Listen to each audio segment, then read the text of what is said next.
여러분 지갑에 뭐가 들어있으세요? 카드, 현금, 신분증. 이게 있어야 세상에서 뭔가를 할 수 있잖아요. 그런데 우리 몸에도 비슷한 게 있어요. 바로 포도당이에요. 세포들이 일하려면 이 에너지 화폐가 필요하거든요. 재미있는 건 인류가 수천 년 전부터 이 화폐를 대량으로 찍어내는 방법을 찾았다는 거예요. 밀, 쌀, 옥수수. 전 세계 어디를 가도 사람들은 이 곡식들을 주식으로 삼고 있어요. 왜 그럴까요? 오늘은 인류가 어쩌다 탄수화물의 지배를 받게 됐는지 그 비밀을 파헤쳐 보겠습니다. 우리가 밥을 먹고 빵을 먹고 국수를 먹는 건 단순히 맛있어서가 아니에요. 우리 몸이 그렇게 설계됐기 때문이죠. 특히 뇌가 문제예요. 우리 뇌는 굉장히 까다로운 기관이거든요. 에너지원을 골라 먹어요. 지방이나 단백질은 거들떠보지도 않습니다. 오직 포도당만 받아들여요. 고기를 아무리 많이 먹어도 머리가 잘 안 돌아가는 이유가 여기 있어요. 뇌한테는 탄수화물이 유일한 연료인 거죠. 생각해보면 굉장히 비효율적인 설계예요. 다양한 에너지원을 쓸 수 있으면 좋을 텐데 하필 한 가지만 고집하니까요. 하지만 진화는 이유 없이 일어나지 않아요. 아마 우리 조상들이 살던 환경에서는 이게 최선의 선택이었을 거예요. 어쨌든 결과적으로 우리는 탄수화물 없이는 제대로 살 수 없는 존재가 됐습니다. 탄수화물을 먹는다는 건 어떤 의미일까요? 저는 이렇게 생각해요. 식물이 만들어 놓은 에너지 배터리를 충전하는 거라고요. 식물은 광합성을 통해 빛 에너지를 화학 에너지로 바꿔서 저장해요. 그게 탄수화물이에요. 일종의 천연 배터리인 거죠. 우리는 그 배터리를 먹어서 우리 몸의 에너지를 충전하는 거예요. 특히 곡식은 에너지가 엄청나게 압축된 형태예요. 왜 그럴까요? 식물 입장에서 생각해 보세요. 곡식 알갱이 하나하나가 다음 세대의 출발점이에요. 싹이 트고 뿌리를 내리고 잎을 펼칠 때까지 버틸 연료가 필요하거든요. 그래서 아주 작은 공간에 최대한 많은 에너지를 담아둬요. 마치 여행 갈 때 가방에 짐을 꽉꽉 눌러 담는 것처럼요. 우리는 압축된 에너지 덩어리를 먹는 거예요. 식물이 미래를 위해 준비해둔 도시락을 가로채는 셈이죠. 그런데 탄수화물이면 다 같은 게 아니에요. 과일에도 당이 있잖아요. 농사 짓기 전에는 주로 과일에서 탄수화물을 얻었을 거예요. 하지만 과일에는 치명적인 단점이 있어요. 저장이 안 돼요. 아무리 많이 따놔도 며칠 지나면 다 썩어버립니다. 냉장고가 없던 시절에는 어쩔 도리가 없었죠. 곡식은 달랐어요. 잘 말려두면 오랫동안 보관할 수 있었어요. 이게 혁명적인 차이였습니다. 저장이 가능해지니까 모아둘 수 있게 됐어요. 모아두니까 남는 게 생겼어요. 남는 게 생기니까 나눠 가질 일이 생겼죠. 누가 더 많이 가지고 누가 덜 가지느냐의 문제가 등장했어요. 빈부 차이의 시작이에요. 계급이 생기고 권력이 생기고 문명이 탄생했습니다. 다 이 조그만 알갱이들 때문이에요. 농사가 시작되면서 인류는 폭발적으로 성장했어요. 에너지를 안정적으로 확보할 수 있게 됐으니까요. 배불리 먹으니 힘이 생겼고 뇌에 포도당이 넉넉히 공급되니 생각할 여유도 생겼죠. 문자를 만들고 도시를 세우고 기술을 발전시켰어요. 어떤 학자는 농사가 인류 역사상 최대의 사기극이었다고 말해요. 수렵 채집 시절보다 오히려 더 고되게 일하게 됐다는 거죠. 맞는 말이에요. 하지만 그 덕분에 맛있는 것도 먹게 됐어요. 밥, 빵, 국수 이런 것들이 가능해진 거예요. 그런데 왜 지역마다 먹는 곡식이 다를까요? 동양은 쌀, 서양은 밀이 주식이잖아요. 이건 기후 때문이에요. 쌀은 물이 많이 필요해요. 따뜻하고 습한 곳에서 잘 자라죠. 그래서 동남아시아, 우리나라, 일본, 중국 남부 같은 곳에서 주로 재배됐어요. 반면에 밀은 좀 더 건조 환경을 좋아해요. 유럽이나 중동 같은 곳에서 잘 자랐죠. 옥수수는 또 다른 이야기예요. 남미 쪽에서 발달했는데 거기는 밀도 쌀도 없었거든요. 대신 옥수수가 있었어요. 옥수수는 좀 특별한 식물이에요. 다른 곡식들과는 다른 방식으로 광합성을 해요. 덕분에 덥고 건조한 환경에서도 잘 버텨요. 척박한 땅에서도 자라죠. 그래서 남미의 고산지대에서 주식이 될 수 있었어요. 각 지역 사람들은 자기 땅에서 잘 자라는 곡식을 주식으로 삼았어요. 선택의 여지가 없었던 거죠. 그렇게 수천 년이 흐르면서 각자의 음식 문화가 발달했습니다. 쌀 문화권에서는 밥과 반찬이 발전했고 밀 문화권에서는 빵과 파스타가 발전했어요. 옥수수 문화권에서는 토르티아 같은 음식이 나왔죠. 재미있는 건 결국 본질은 같다는 거예요. 탄수화물을 어떤 형태로 먹느냐의 차이일 뿐이에요. 밥이든 빵이든 국수든 토르티아든 다 식물이 만들어둔 에너지 저장고를 까먹는 거예요. 인류는 어디서 살든 탄수화물이라는 연료에 의존할 수밖에 없었던 거죠. 우리 뇌가 그렇게 설계됐으니까요. 옥수수 이야기를 좀 더 해볼게요. 이 식물은 진화적으로 정말 흥미로운 존재거든요. 쌀이나 밀과는 근본적으로 다른 방식으로 살아가요. 과학자들은 쌀과 밀을 한 그룹으로, 옥수수를 다른 그룹으로 분류해요. 광합성하는 방식이 다르기 때문이에요. 광합성이 뭐냐고요? 간단히 말하면 에너지 변환이에요. 태양빛이라는 위험한 에너지를 식물이 쓸 수 있는 안전한 형태로 바꾸는 거죠. 마치 우리가 전기를 바로 몸에 꽂을 수 없으니까 배터리에 충전해서 쓰는 것처럼요.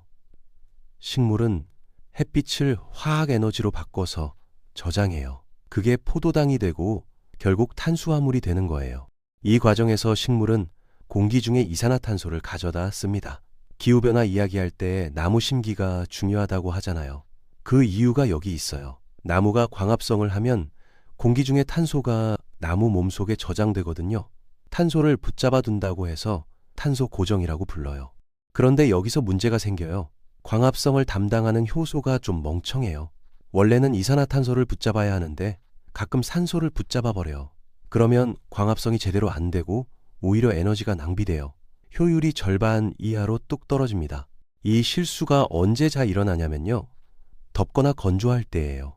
식물 잎에는 숨구멍이 있어요. 거기로 이산화탄소를 들이마시고 산소를 내뱉죠. 그런데 건조하면 물이 날아갈까봐 숨구멍을 닫아버려요.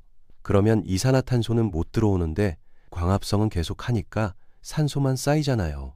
그 상태에서 멍청한 효소가 산소를 붙잡아 버리는 거예요. 옥수수는 이 문제를 기막히게 해결했어요. 광합성하는 공간을 따로 만들어 버린 거예요.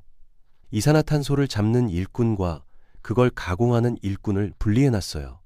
바깥에서 이산화탄소를 잡아오는 애가 있고 안쪽에서 그걸 받아서 처리하는 애가 있어요. 이렇게 하면 안쪽에는 항상 이산화탄소가 충분하니까 실수가 안 일어나요. 덕분에 옥수수는 뜨겁고 건조한 환경에서도 끄떡없어요. 다른 작물들이 시들시들할 때 옥수수는 씩씩하게 자라죠. 길거리에서 아스팔트 틈을 뚫고 올라오는 강아지풀 보신 적 있으세요? 그것도 같은 방식으로 광합성하는 식물이에요. 척박한 환경에서 살아남는 비결이죠. 영화에서 미래의 황폐해진 지구를 배경으로 할 때 옥수수밭이 자주 나오는 이유가 있어요. 다른 건 다 죽어도 옥수수는 살아남을 수 있거든요. 우연이 아니에요. 과학적으로 맞는 설정이에요. 그런데 이 방식에도 비용이 들어요. 별도의 공간을 만들고 유지하려면 에너지가 더 필요하거든요. 그래서 날씨가 좋고 물이 충분한 곳에서는 오히려 손해예요. 쌀이나 밀이 더 효율적이죠. 결국 어떤 방식이 좋으냐는 환경에 따라 달라지는 거예요. 옥수수 하나를 심으면 열매가 몇 개나 열릴 것 같아요? 20개, 30개? 아니에요. 하나예요. 기껏해야 2개. 충격적이죠? 그 커다란 옥수수대에서 겨우 옥수수 하나가 나와요. 에너지가 죄다 줄기랑 잎으로 갔으니까요. 그래서 과학자들이 열매가 더 많이 열리는 품종을 개발하려고 노력해왔어요. 재미있는 사실 하나 더 알려드릴게요. 지금 전 세계에서 생산되는 옥수수 중에서 사람이 직접 먹는 건 얼마나 될까요? 10%도 안 돼요. 대부분은 가축 사료로 가고 일부는 연료로 쓰여요. 바이오 에탄올이라고 들어보셨죠? 그런데 결국 우리가 고기를 먹으면 그 안에 옥수수가 들어있는 거예요. 소가 옥수수 먹고 자랐으니까요.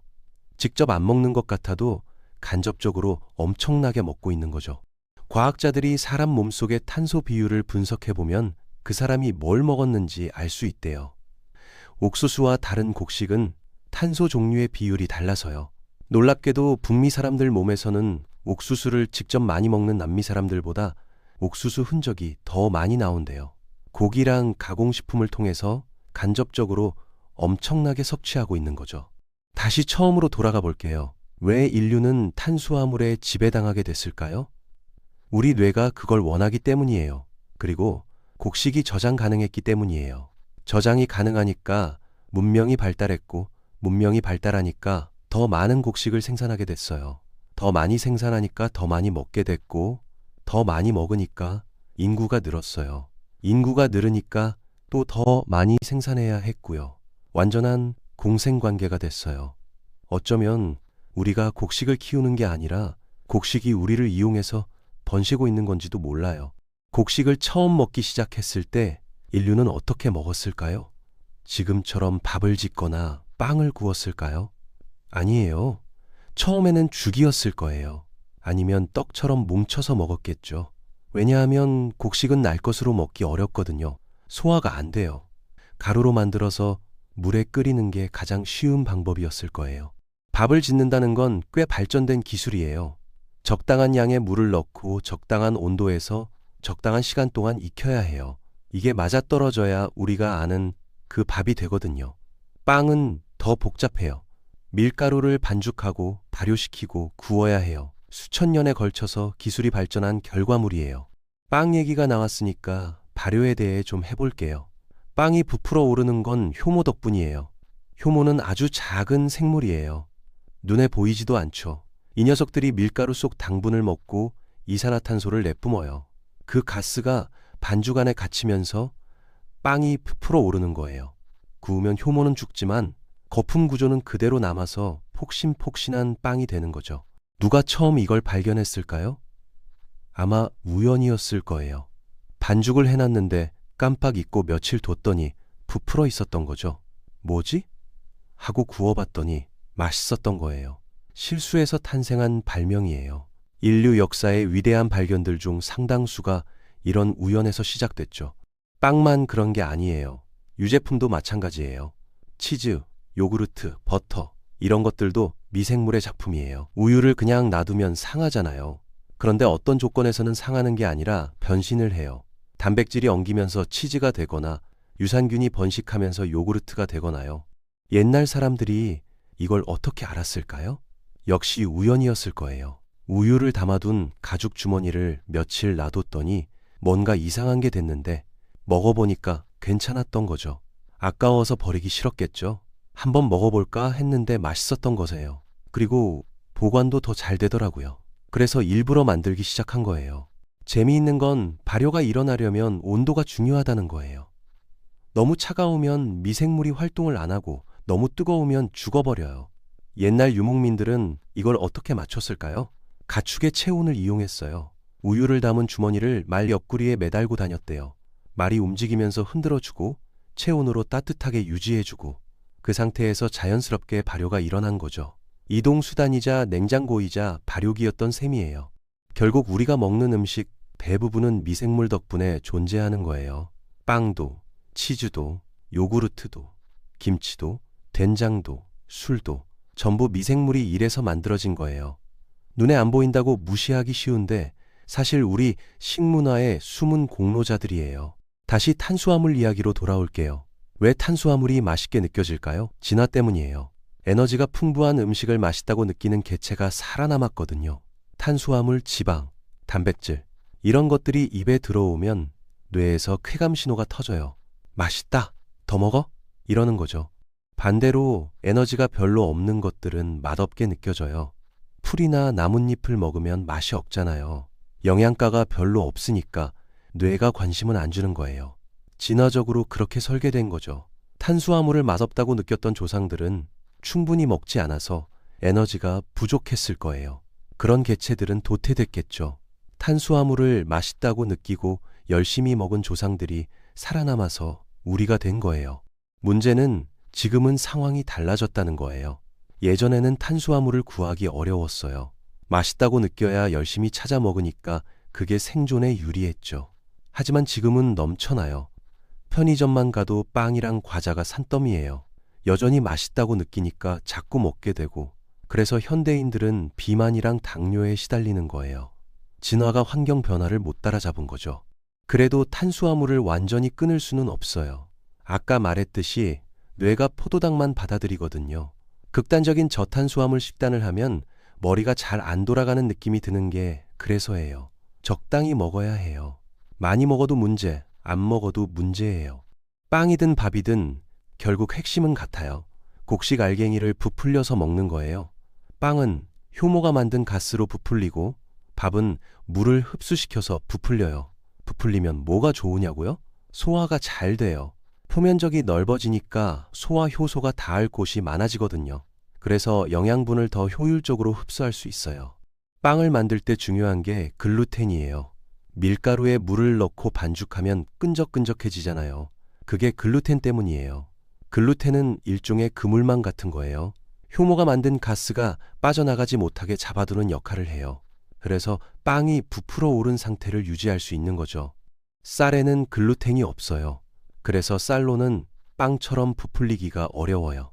물론 쌀빵도 있지만 밀빵처럼 폭신폭신하게 만들려면 다른 재료를 섞어야 해요. 밀이 빵의 주재료가 된 건 우연이 아니에요.